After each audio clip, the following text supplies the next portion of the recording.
Dr. Annabelle Palomo, RGV College CEO and College President. Annabelle, I know it's a very exciting day here at DHR Health, but tell us what it's all about. Well, today actually what it's all about is an apprenticeship program with our RN program. What that entails, it's you get paid while you learn. So our ADN students, while they're at clinicals at DHR, will actually be being employed by DHR. But most importantly, they'll have a mentor, one preceptor per student through the duration of their clinical hours. And how long will that last? Well, the ADN program, it's a transition program from our LVN, so that's a year. It's a year long, and throughout clinicals, starting from day one, as soon as they start their clinical rotations, they'll start getting paid. And in this first cohort, there's 12? Yes, students?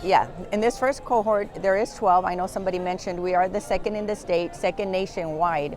Apprenticeships weren't really known in the nursing field, or they were more in the welding, electrical, other hospitality type of jobs.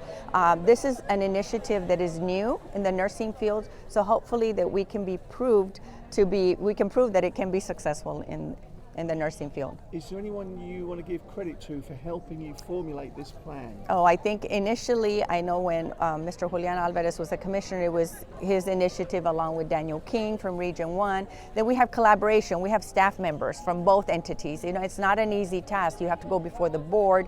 We have people from DHR such as Elizabeth Diaz. We had Ms. Nori, who also helped out. She's right there. We had Lisa helped out, Mary Williams, our ADN DON, Mr. Joel Ramos. The collaboration and the work behind the scenes, you don't realize what it takes, right? We had to go before the Board of Nursing for approval, because you have to convince them that, hey, our students are going to do it not for the purpose of getting paid, but to get equipped and be great nurses in our community. I was speaking to Victor Perez a moment ago from the FAR EDC, and he was telling me how he used to be on the school board, PSJ school board, when Dr. Danny King was the superintendent. And at that point, Dr. King started their first training of the high school students to become nurses. Yeah. And Victor's just was saying how amazed he is at where this has all led to, where it's all, where we are today, that it's led to a program such as this. I guess with Dr. King's initiative with Region 1, and I mean, actually then he was superintendent, right? When Dr. King was superintendent, and that initiative, I guess he had the foresight that we were going to end up in a shortage of nursing. I guess the field, post-COVID, we didn't realize the need for nurses and how large that is, not only in our area, but nationwide. I did mention earlier in my remarks how I think all institutions within our own community can't educate enough for what we need, right? So our intent is through this initiative that hopefully our nurses stay in our community, because there is such a need here. That was going to be my next question. Can you run off some of the stats about that shortage, either nationwide, in the state of Texas, in the Valley? I mean, that's thousands. I think Julian Alvarez said there is not enough. I mean, even we're expanding into even the San Antonio area. There's the population there, to the amount of nurses getting educated is not enough. So I think if anything, it's thousands and thousands of nurses that are needed, and it's our goal, and part of RGV College is to provide that support for students if that's the field they love to go into. Of course, it's a passion, because it's a field of service. I always tell the students, you've got to love what you do in any profession, right? But especially nursing. It's care, it's somebody's life, it's somebody feeling not good, and they're turning to you first. You heard it earlier. They might forget the name of the doctor, but they're not going to forget the name of the nurse, because it's that connection, it's that care that they're looking for. And of course, the shortage was exacerbated because of COVID.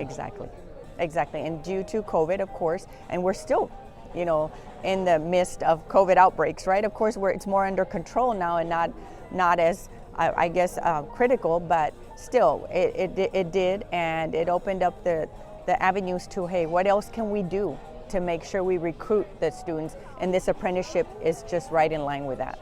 You have obviously spoken to all 12 of the students. What's the level of excitement? Do they feel, and do you feel that they have the talent to succeed? You know, it's like any student. You know, I'm a former educator. That's my love, and that's what I love to do. You know, and I just spoke to them yesterday. I have that connection. Do I see some fear in some of them? Yes.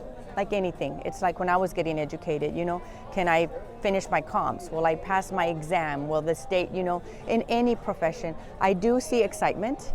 They have the weight on their shoulders, which you heard earlier today. You're going to be looked at, but I've always assured them that it's a partnership with RGV College. I will be there as an educator to support them, to do test taking strategies. What is it that, you know, am I working too much now? Is it too many hours? Do I need to backscale? Those are discussions we had yesterday. So I'm hoping that if there's any fear or any fear in them, we've subsided that, and that the excitement's there, as you could see today. Is there anything else you'd like to add, Annabelle? I think if anything, it's just thank you, not only to, first of all, the city of FAR, our Mayor Hernandez, the FAR EDC, Mr. Victor Perez, for supporting our institution that is in FAR, right? That is homegrown, that is from a girl from PSJ, that is from a vision from, you know, somebody in the community, and to believe in that. I think that's very important because you need that partnership, but also the partnership with DHR.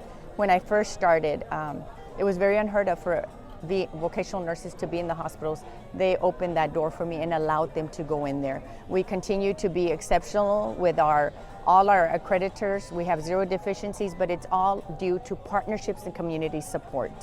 I attribute to that, of course, and to my awesome staff. I couldn't be where I'm at had you not surround yourself with the people that you need and the talent that I have. Well, Annabelle, thank you so much for giving us time today for this interview on such a special day for your college. Thank you for being here. Thank you for being here. I appreciate it.